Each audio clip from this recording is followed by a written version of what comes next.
Welcome back. Back and spine pain. How common is that?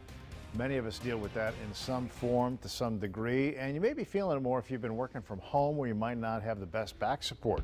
Let's talk about this. Here from Carmel is Dr. Michael McCarthy. He is a spine surgeon at the Indiana Spine Group. Doctor, thanks for being with us this morning. I think this is something that unites many of us, and it really doesn't matter if you're old or young, you're going to deal with some back pain here. Are you seeing more injuries, more back pain because of the pandemic right now?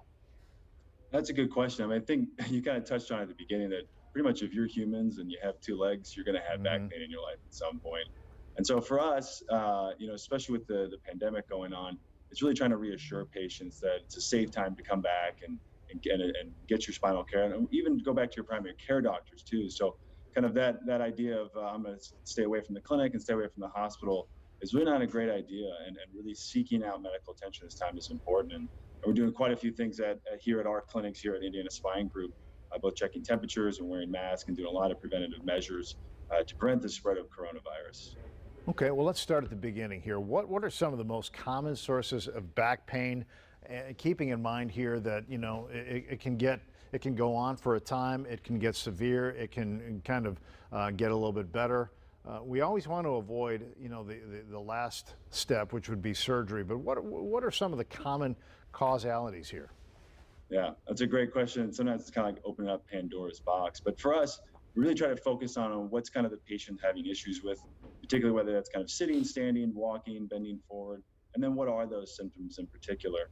And so for the most common sources are really kind of can be pretty wide. So whether it's muscular in nature or from the bony anatomy, or whether it's the nerves or the disc, and I'm sure people are really well acquainted with the term sciatica, and that's kind of pain shooting down your legs. And so those are typically things that are going through our mind as providers as you kind of present with back pain. But to be frankly honest with you, most back pain is not a surgical issue. And so most people that come in, we really try to get a comprehensive approach on what is really bothering them, getting to kind of the idea of what the pain generator is and how to best direct that with non-operative care going first. Well, because there are so many sources of the discomfort here, when do you say, is there a threshold with the pain? Is there a duration? When do you say, hey, go and see somebody, whether it's a spinal specialist or your general practitioner? Yeah, it's important for folks to really kind of keep in mind kind of that shift from just kind of an acute, oh, my back hurts a little bit, to that transition to a much more chronic issue where it's a long-standing back issue. And I think that's really well addressed by providers, especially kind of primary care doctors or pain medicine or spine surgeons, whoever it may be. But that when you cross that threshold into kind of intractable back pain, something that's really, really bothering, you notice that there's a very different change in your back pain. That's kind of one sign that kind of sets off some red flags in our head. Secondarily, I think anytime you have any pain that's going into your buttocks or down your legs, those are kind of concerning features for us that we definitely would like to see you sooner rather than later. And there's a lot of things, again, that non-operatively we can do to try to alleviate that pain. Excellent, excellent. I'm glad we got to talk with you. This might not be a question that you could answer, but maybe in your office. If somebody says, I want to make an appointment, I'm ready to take that step, how long is the backlog? No pun intended, but I mean, when can you get in and see you?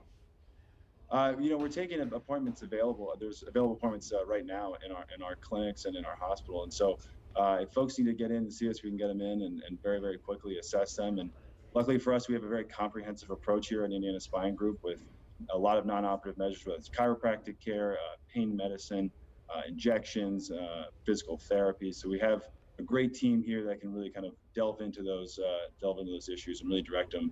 And again, kind of thinking in our mind that surgery is always the last resort.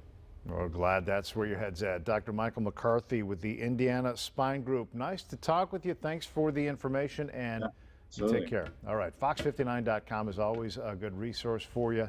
Just check that out in the links section. I am glad, Jim, that you really appreciated that off-the-cuff backlog joke. I mean, really. Good.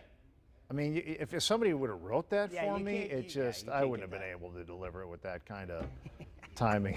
Never mind. You got a lot to talk about. I don't want to take your time.